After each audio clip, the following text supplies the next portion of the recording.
रंभाच्या आजच्या भागात आपल्याला पाहायला मिळेल की सीमा रमाला म्हणेल की तुला जो गैरसमज झालाय तो फक्त गैरसमजच आहे. त्यावर लगेच इकडे रमा म्हणेल हो का, मग मला सांगितलं का नाही. यावर ती लगेच म्हणेल की अक्षयचा ॲक्सिडेंट झाला, त्याला गाडीने उडवलं. त्याच्यानंतर लगेच रमाला भीती वाटेल. रमा म्हणेल काय कसं झालं. त्याच्यानंतर सीमा म्हणेल हो हो शांत हो, तो आता चांगला आहे, बरा झाला आहे. त्याच्यानंतर रमा लगेच इकडे म्हणेल की मग हा गैरसमज तुम्ही मला हे सगळं का नाही सांगितलं. त्यावर लगेच इकडे सीमा म्हणेल की हो आम्ही तुला सांगणारच होतो, पण अक्षयला सांगून द्यायचं नव्हतं, कारण अक्षय म्हणत होता की रमाला मला या अवस्थेत बघवलं जाणार नाही म्हणून. लगेच रमा म्हणते की हो का, मग ते आले का नाही मला काही बोलायला.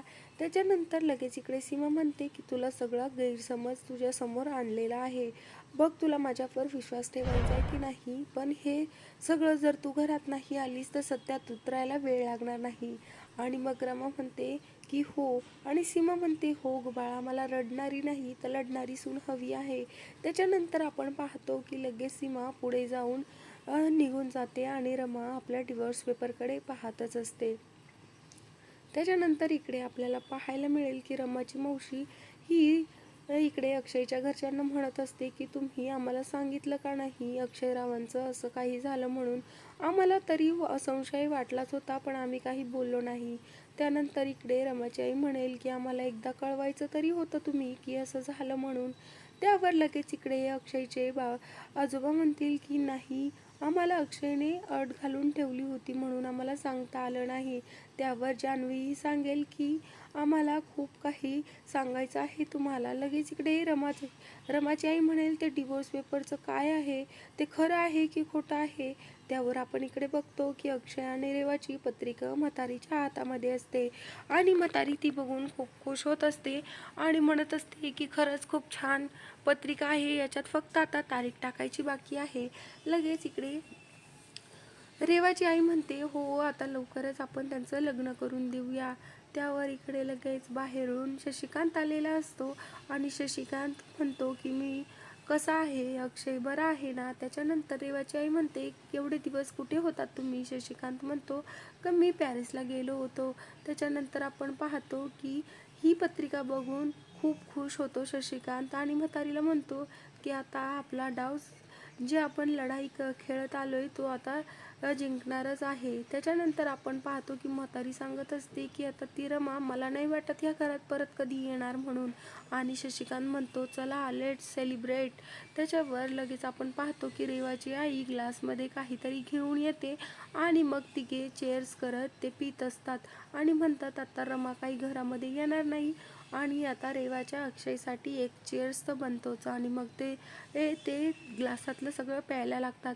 इकडे सीमा रमासाठी दारामध्ये माप ओलांडायला ठेवते आणि म्हणते ये रमा आता तुझी लढाई चालू कर. रमा लगेच येते आणि आतमध्ये आल्याच्या नंतर रमा माप ओलांडून आतमध्ये यायला लागते आणि आपण इकडे बघतो की रेवाची आई आणि सगळे बसलेले असतात आणि मग इकडे म्हातारी म्हणत असते की आता रमाचा सगळं संपलंच म्हणून समजायचं, आता ती डिवोर्स पेपरवर साईन करणार. आणि मग लगेच आपण इकडे पाहतो की रमाची एंट्री घरामध्ये होते आणि ती रेवाला आणि अक्षयला जवळ आलेलं पाहते आणि त्यांच्याजवळ येऊन उभी राहते आणि म्हणते काय चाललंय. त्याच्यानंतर ती हळूच बोलत असते आणि मग इकडे रेवा डोळे उघडते. तेवढ्यात लगेच तिचं लक्ष जातं की रमा तिच्याकडे पाहत असते. मग लगेच रेवा तशीच अक्षयच्या डोक्यावर डोकं ठेवून बसलेली असते आणि म्हणते तू का आलीस इथे.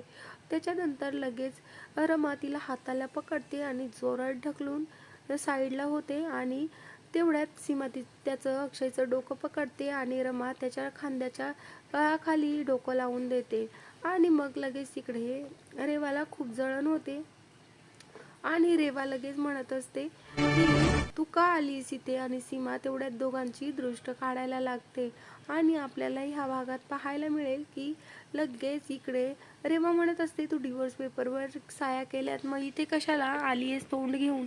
त्यावर लगेच इकडे रमा म्हणते तो माझा नवरा आहे आणि मी काही डिवोर्स पेपरवर सह्या केलेल्या नाही आहेत.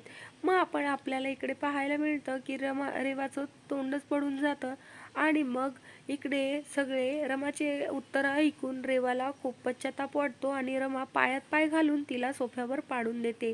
आणि मग त्यानंतर रमा म्हणते की आता माझ्या आणि माझ्या नवऱ्यापासून लांब राहायचं, आणि मग रेवा तिकडून रागानेच निघून जाते.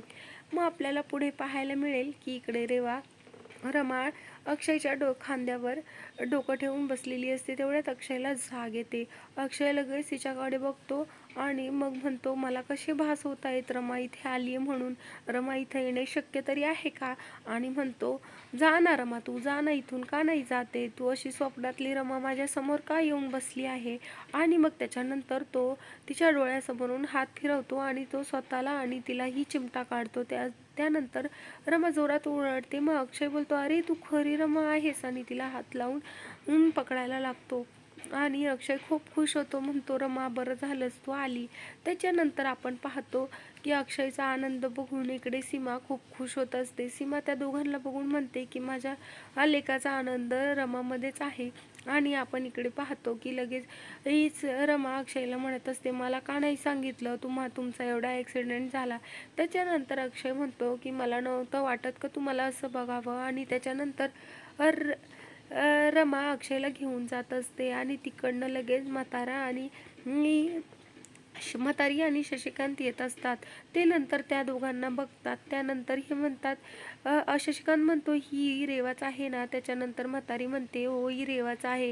हिला रमाचा गेटअप करायला खूप आवडतो, कारण हे 2 वेण्या बिण्या मी तिला बोलत असते की तू रमासारखी राहा, तर ती अक्कलेनं नाही तर गेटअपने तिच्यासारखी बनायला बघत असते. त्याच्यानंतर आपण पाहतो की लगेच इकडे अक्षयला हळूहळू म्हणतच रमा बोलायला लागते. तेव्हा लगेच इकडे म्हातारीला कळतं की ही रमाच आहे म्हणून, आणि शशिकांतला आणि म्हातारीला खूप धक्का बसतो की ही इथे कशी काय आली. त्याच्यानंतर आपण बघतो की बेडवर नेऊन रमा अक्षयला बसवते आणि त्यानंतर लगेच कपाटामध्ये हे ते डिवोर्स पेपर ठेवायला जाते.